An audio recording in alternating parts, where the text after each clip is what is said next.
Ces terrasses de Tunis, devant l'infini moutonnement d'une capitale modernisée, sont peut-être le lieu le plus propre au dialogue ouvert entre les deux mondes, les deux esprits, peut-être les deux générations qui se heurtent aujourd'hui.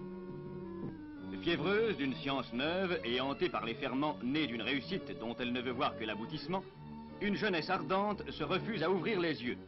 Elle a vécu dans un monde déjà transformé par le modernisme. Elle regarde sans les voir, sans en tirer les leçons nécessaires, les vestiges d'un passé qui faisait, voici moins d'un siècle, le visage total de son pays. Peut-être est-il bon que ses devanciers lui montrent qu'elle constate aujourd'hui l'aboutissement d'une somme d'efforts menée en un temps parfaitement délimité, que cette Tunisie qu'elle regarde a 70 ans et n'a que 70 ans, les 70 ans de la présence française. C'est ce que lui rappelle, devant la ville moderne qu'est devenue Sfax, les remparts qui continuent de ceinturer la Médina de 1880.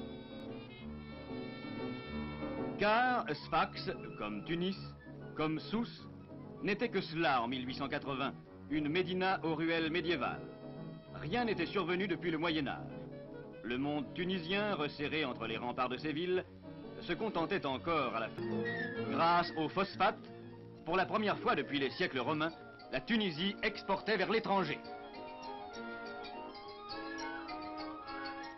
Grâce au génie et à l'activité de Paul Bourde, l'olivier retrouva la vie sur ces surfaces autrefois couvertes de son ombre.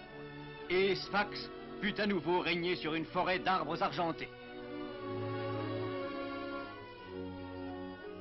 Cet élan se brisa net soudainement. Le flot dévastateur de la guerre déferla sur ce pays qui entrevoyait luire déjà les fruits magnifiques d'un demi-siècle d'efforts qu'il avait fait sortir du néant.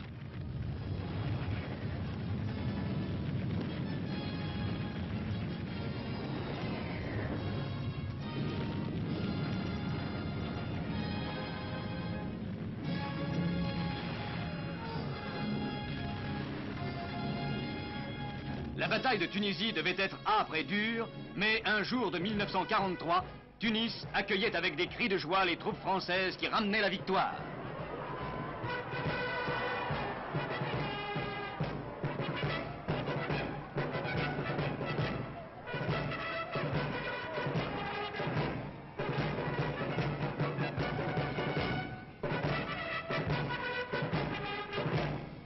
Et des tombes jumelles marquaient l'union scellée dans la mort des Français et des Tunisiens.